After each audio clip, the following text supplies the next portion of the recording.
My ex left me with a toddler and disappeared for years, then demanded I let her claim him for tax season. So I sent her one reply she'll never forget.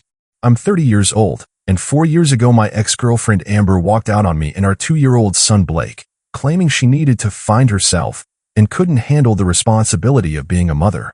Last month, she had the audacity to contact me demanding that I let her claim Blake as a dependent on her taxes, acting like she deserved some kind of financial reward for being his biological mother despite abandoning him when he needed her most.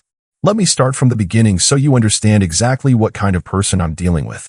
Amber and I met when we were both 24, working at the same restaurant downtown. She was a server, I was a line cook, and we hit it off immediately. She was funny, spontaneous, and had this infectious energy that made even the worst shifts bearable. We moved in together after 6 months, and everything seemed perfect. When Amber got pregnant, I was terrified but excited. I'd always wanted kids eventually, and even though we weren't married and were barely making ends meet, I thought we could figure it out together. Amber seemed happy about the pregnancy at first, talking about baby names and nursery decorations, making plans for our little family.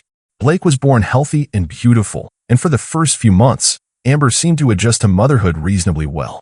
Sure, she complained about being tired and stressed, but that's normal for new parents. I was working double shifts at the restaurant to cover our expenses while she stayed home with Blake, and I thought we were doing okay considering the circumstances. But something started changing when Blake turned about 8 months old. Amber became increasingly resentful about being stuck at home while I got to escape to work every day. She'd make comments about how I didn't understand what it was like to be responsible for a baby 24/7, how I got to have adult conversations while she was trapped with someone who couldn't even talk back. I tried to be supportive.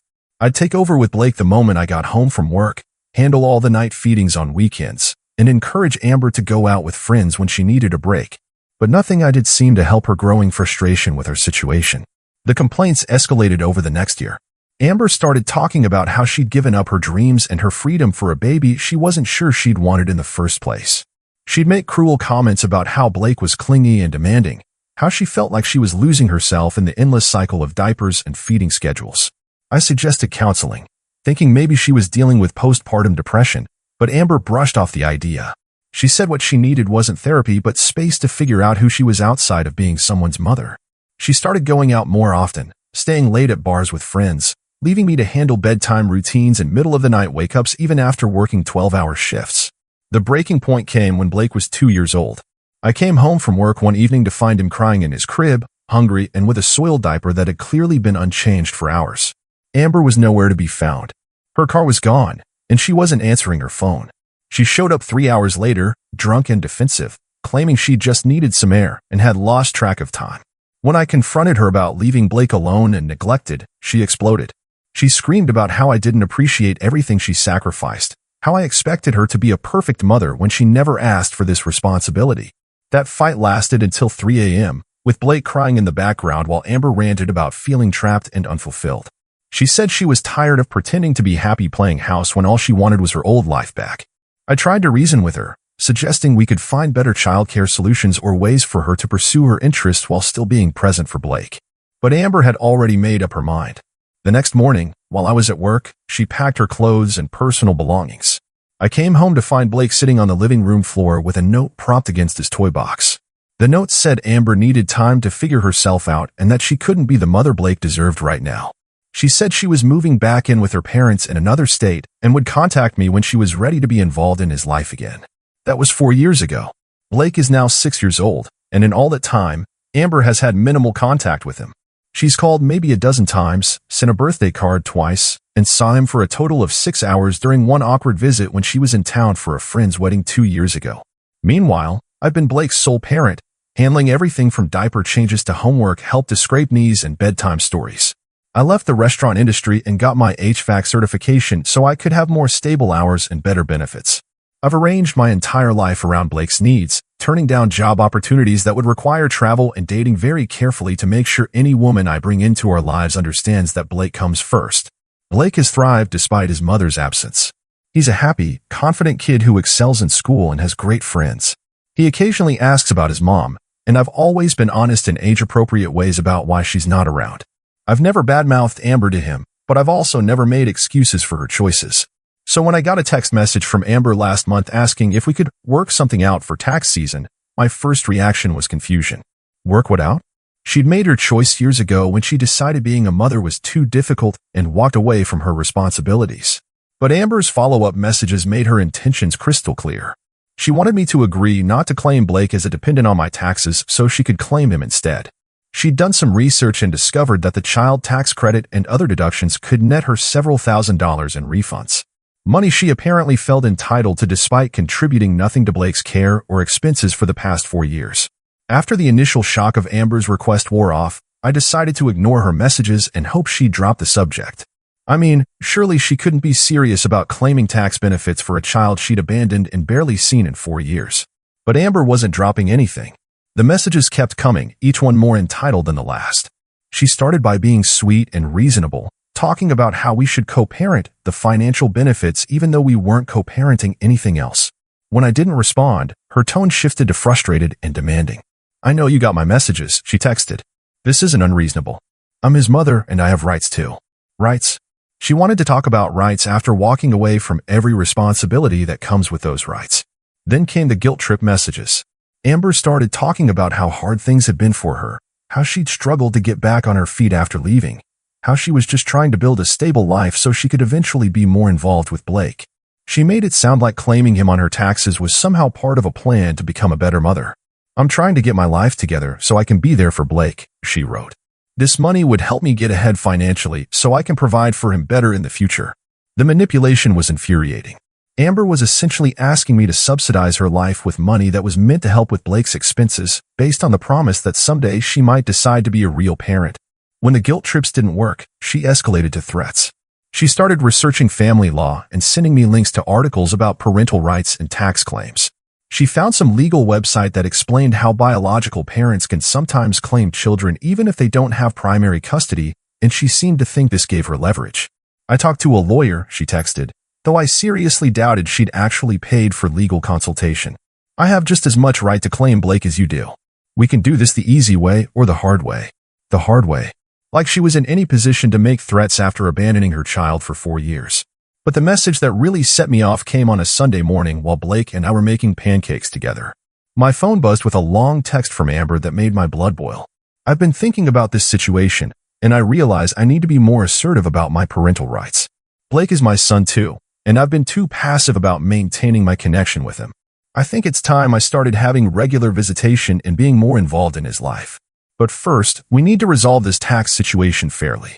I'm not trying to take anything away from you, but I deserve to benefit from being Blake's mother just like you benefit from being his father. I know I haven't been as present as I should have been, but I'm ready to step up now. Let's start with alternating years for tax claims, and then we can work out a custody schedule that works for everyone." The sheer audacity of that message left me speechless. Amber was treating Blake like a financial asset she could claim whenever it benefited her, while simultaneously threatening to disrupt his stable life with sudden demands for custody. She'd been absent for 4 years, but now that there was money involved, she was ready to step up and be a mother. What made it worse was the timing. Blake had just started asking more questions about why his mom wasn't around. A few weeks earlier, he'd come home from school upset because his friend's mom had volunteered for a field trip, and Blake had realized he was one of the few kids who never had their mom show up for school events. "Why doesn't my mom want to see me?" he'd asked, and I'd had to carefully explain that sometimes adults make choices that don't have anything to do with how much they love their kids.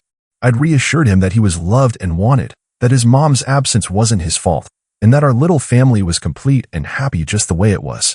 Now Amber was threatening to waltz back into Blake's life not because she'd suddenly developed maternal instincts, but because she wanted money and thought she could use the threat of custody disruption to get it. I realized I needed to document everything.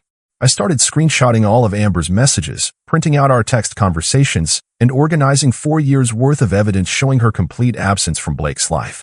If she wanted to play legal hardball, I was going to be prepared. But first, I needed to understand exactly what she was trying to claim and whether she had any legal standing to do so. I spent hours researching tax law and parental rights, and what I discovered made me even angrier. To claim a child as a dependent, you generally need to provide more than half of their financial support during the tax year. Amber hadn't contributed a single dollar to Blake's care in 4 years. She hadn't paid for food, clothing, housing, medical care, child care, or any other expense related to raising him. She was essentially trying to commit tax fraud while using Blake as leverage to get back into our lives on her terms. But Amber had no idea what kind of documentation I had or how prepared I was to fight back. Her reasoning was that since she was Blake's biological mother, she had as much right to the tax benefits as I did. She suggested we could alternate years or split the refund money.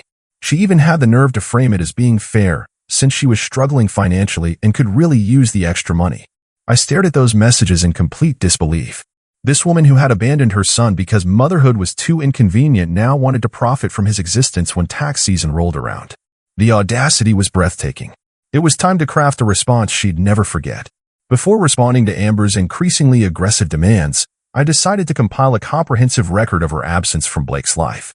If she wanted to play the legal card and threaten custody disruption over tax money, I was going to make sure I had every piece of evidence documenting her abandonment. I started with the financial records. Over the past 4 years, I'd kept meticulous track of every expense related to Blake's care, partly out of necessity as a single parent managing a tight budget, and partly because my mom had always taught me to keep good records for tax purposes. What I found when I organized everything was staggering. Blake's expenses for the past 4 years totaled over $47,000. This included daycare costs when he was younger, food, clothing, medical expenses, school supplies, extracurricular activities, and basic necessities like housing and utilities. I had receipts, bank statements, and credit card records documenting every penny I'd spent raising him. Amber's financial contribution during that same period, $0. But the financial abandonment was just the beginning. I pulled together evidence of her complete absence from Blake's emotional and physical care as well. I had her own text messages from years ago where she complained about not wanting to be a mother and needing space to find herself. I had documentation showing she'd missed every birthday, every Christmas, every milestone in Blake's life. I gathered school records showing that I was the only parent listed for emergency contacts, parent-teacher conferences, and field trip permissions. I had medical records from Blake's pediatrician showing that I was the sole guardian bringing him to appointments and making healthcare decisions. The most damaging evidence came from Blake's own innocent documentation of his life. I looked through 4 years of his artwork, school projects, and family drawings. In every single picture of his family, it was just him and me. When his teachers had assigned projects about family traditions or my mom essays, Blake had either written about how he didn't have a mom or had chosen to write about his grandmother instead. I found a heartbreaking Father's Day card Blake had made at school when he was 4, where he'd drawn a picture of us playing catch and written in his shaky handwriting, "My dad takes care of me and loves me every day." On the back, he'd drawn a picture of what he thought his mom might look like, with a question mark next to it. But I also documented evidence of how well Blake was thriving despite Amber's absence. His report cards showed excellent grades and positive teacher comments about his behavior and social development. I had photos from birthday parties, school events, little league games, and family gatherings where Blake was clearly happy and well-adjusted. I'd built a life for Blake that was stable, loving, and complete. He had routines, friendships, activities he enjoyed, and a strong relationship with my parents who served as his surrogate grandparents. He wasn't lacking anything except a mother who'd chosen not to be present. The evidence also showed Amber's sporadic and minimal attempts at contact. I had records of exactly 12 phone calls over 4 years, most lasting less than 10 minutes. She'd sent 2 birthday cards and 1 Christmas gift, a toy she'd clearly picked up at a gas station that was inappropriate for Blake's age. The most telling evidence was from her single in-person visit 2 years ago. She contacted me saying she was in town for a friend's wedding and wanted to see Blake. I'd agreed, hoping it might be the start of her taking more responsibility, but instead it had been a disaster. Amber had shown up late, stayed for only 6 hours, and spent most of that time on her phone or complaining about how much Blake had changed. She'd brought him a random toy she'd grabbed at the airport and seemed annoyed when he was shy around her. When Blake had asked if she was going to start visiting more often, she'd given him a vague answer about maybe coming back soon. After she left, Blake had been confused and upset for weeks. He'd kept asking when his mom was coming back and why she seemed like a stranger. I'd had to help him process the disappointment when days turned into weeks with no follow-up contact from Amber. I also documented Amber's current life through her very public social media presence. Her Instagram and Facebook pages told the story of someone who was living a completely self-centered lifestyle with no room for parental responsibilities. Photos from bars and parties, vacation trips, concerts, and expensive purchases that showed she clearly had money for herself but had never considered sending any support for Blake. Her posts never mentioned having a child. To anyone looking at her social media, you'd think she was a carefree single woman in her 20s with no responsibilities beyond her own entertainment. She completely erased Blake from her public identity. But the most damning evidence was a screenshot I'd taken of a Facebook conversation between Amber and one of her friends from last year. They'd been planning a girls' trip to Mexico, and when her friend had jokingly asked about finding a babysitter, Amber had responded, "What babysitter? I don't have kids to worry about. I don't have kids to worry about." Those words perfectly captured Amber's mindset.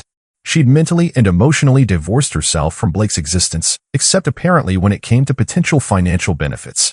Armed with this comprehensive documentation, I began drafting my response to Amber's demands. But I realized I needed to understand the legal implications of what she was proposing before I shut her down completely. I consulted with a family law attorney who confirmed what I already suspected. Amber had no legal standing to claim Blake as a dependent since she'd provided zero financial support and had no custody arrangement. Her threats about asserting parental rights were empty since she'd legally abandoned him and would have to go through the courts to establish any kind of visitation or custody. The attorney also explained that Amber's plan to claim Blake on her taxes when she provided no support could constitute tax fraud. The IRS requires the person claiming a child to have provided more than half of their financial support during the tax year. Amber's claim would be easily disputed with my documentation. With legal backing and overwhelming evidence of Amber's abandonment, I was ready to craft a response that would end her tax scheme and make it clear that Blake's well-being would never be secondary to her financial interests. After spending days organizing evidence and consulting with my attorney, I sat down to write a response that would end Amber's tax scheme once and for all. I wanted to be thorough, factual, and completely devastating. This wasn't just about money, it was about protecting Blake from a mother who saw him as a financial opportunity rather than a human being she'd abandoned. Here's the email I sent her. Amber, I received your messages about claiming Blake on your taxes, and I want to address your request with the same level of consideration you've shown our son over the past 4 years. Let me start with the legal facts, since you mentioned consulting a lawyer. To claim a child as a dependent on your taxes, IRS regulations require that you provide more than 50% of their financial support during the tax year. I have documentation showing that your financial contribution to Blake's care over the past 4 years totals exactly $0. Here's what Blake's care has actually cost during the time you've been finding yourself. Daycare and after-school care, $18,400. Food and groceries, $8,200. Clothing and shoes, $3,800. Medical expenses and insurance, $6,900. Housing costs, $7,200. School supplies and activities, $1,800. Miscellaneous necessities, $1,700. Total, $47,000 over 4 years. Your contribution, $0. But let's talk about more than just money, since you want to discuss your parental rights. I've documented every interaction you've had with Blake since you abandoned him at age 2. Phone calls, 12 total over 4 years, averaging 8 minutes each. Birthday acknowledgments, 2 cards out of 4 birthdays. Christmas contact, 1 gas station toy. In-person visits, 1 visit for 6 hours in 4 years. Contribution to school events, medical appointments, or daily care, 0. I have 4 years of Blake's artwork where he draws his family as just him and me. I have school projects where he writes about not having a mom. I have the recording of him crying after your single visit 2 years ago, asking why his mom seemed like a stranger and when you were coming back. You want to know what Blake asked me last month?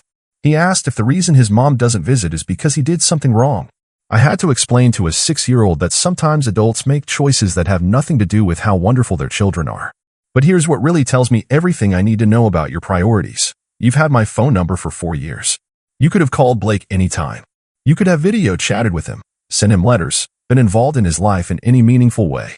Instead, the first time you reach out in months is to ask for money. You're not asking to see Blake. You're not asking how he's doing in school or what his favorite activities are. You're not asking about his friends or his interests or his dreams. You want to know if you can profit from his existence while continuing to ignore his actual needs. Since you mentioned getting legal advice, let me share what my attorney told me about your parental rights.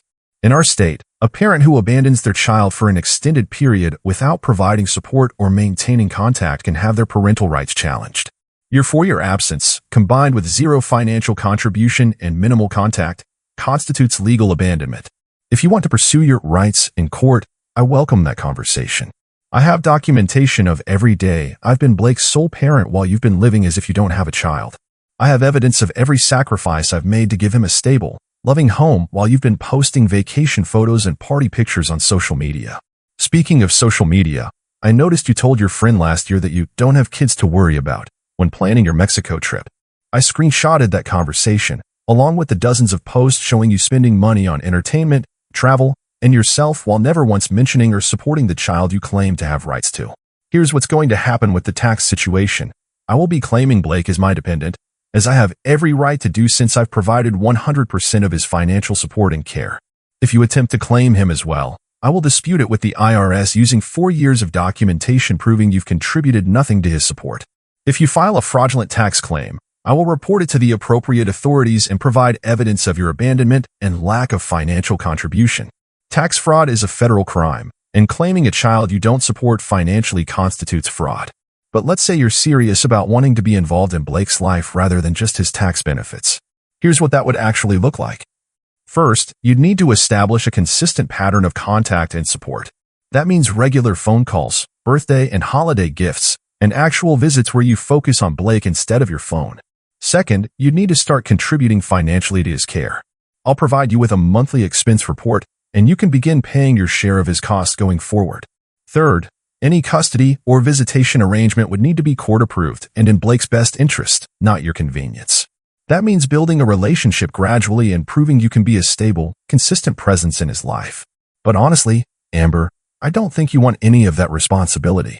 I think you want the financial benefits of being a parent without any of the actual work. You want to claim him when it profits you and ignore him when it doesn't. Blake deserves better than that. He deserves better than a mother who sees him as a tax write-off. He deserves better than someone who only remembers he exists when there's money involved. So here's my final answer to your request. No, you cannot claim Blake on your taxes. You have no legal standing to do so, and I will fight any attempt you make to profit from a child you abandoned. If you want to be part of Blake's life, it starts with actually caring about Blake, not about what Blake can do for your bank account. Until then, stop contacting me about money and start asking yourself why your first thought about your son in months was how much he might be worth at tax time. Blake is thriving without you, but the door is always open if you want to be an actual mother instead of just a biological contributor looking for a payday. Thomas. I never heard from Amber again. 3 months later, Blake asked me why his mom didn't love him enough to visit. I told him that sometimes people aren't ready to be parents, but that doesn't reflect anything about how lovable he is. Some people see children as responsibilities to escape. Others see them as opportunities to exploit. The best parents see them as precious gifts worth any sacrifice. Blake and I are doing just fine without anyone who can't tell the difference.